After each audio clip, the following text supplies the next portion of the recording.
Hey everyone, TimaeuSS here. Welcome to another Artery gear video. So today we're going to have a little session on the mechanics of the game.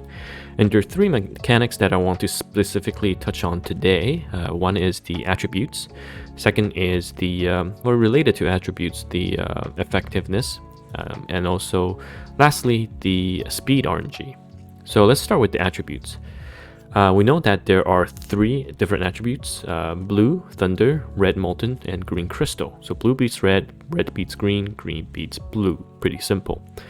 And when you attack another unit with an advantageous attribute, the damage you deal will be increased by 10%. And also your crit chance increases by 15%. So this is what I mean by some units that has LE advantage, you can get away with 85% crit chance. So for example, Ginga is pretty much on red boss slaying duty. So you're fine with a Ginga that's at 85%. You don't need that extra 15. And when you're attacking an opposite unit that is opposite of your LE advantage, so which means you're at a disadvantage. So let's say you are blue, you're attacking a green unit.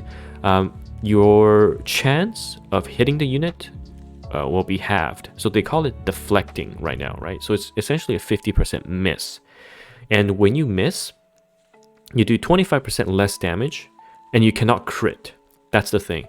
So it's actually a lot more than 25% because you're not critting. And then also additional effects will not trigger, which means that none of your debuff will apply. So this means, for those of you that ask me, should I use Roko in Centaur? You can't, because I mean, you can. The RNG is just going to be very difficult because you have a 50% chance to get deflected. When that happens, none of your poisons will apply. So that's why you ideally want to use blue units or red units in this case. So that is the attribute bonus. And a bit more on effectiveness.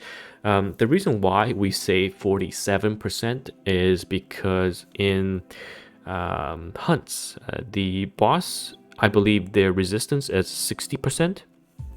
And in this game, there's a built-in hidden 13% resist, which means that no matter how high your effectiveness is or accuracy is, even if it's at 200%, you still have a 13% chance to miss. So what you want to do is have a 47% accuracy to be equal to the 60%, because it's 47 plus the 13 innate, and that equals 60, which is equal to the resistance of the hunt.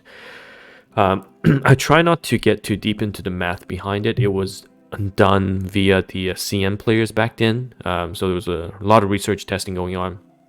Maybe we can get some big data to try things out on global, but we just go with what was said over there. And the last thing I want to talk about is speed RNG. So let me see if I can find it. So your speed determines where you are in the action bar. So the faster you are, the further ahead you will be compared to another unit on the action bar. So it's like you're wearing Nike and the other guy is wearing flip-flops, right? You're much faster, and this is where you are running on the racetrack. So the person who's wearing Nike is going to be starting ahead of the person who's wearing flip-flops. And if you run towards the end, the person wearing the Nike is going to run even faster, because not only are you starting further ahead of the flip-flop guy, you're also running faster because you're wearing Nike, if that makes sense. However, there is a 0 to 5% random speed RNG, which means that the gap between the first unit and the second unit is technically 10%. So this is important in PvP.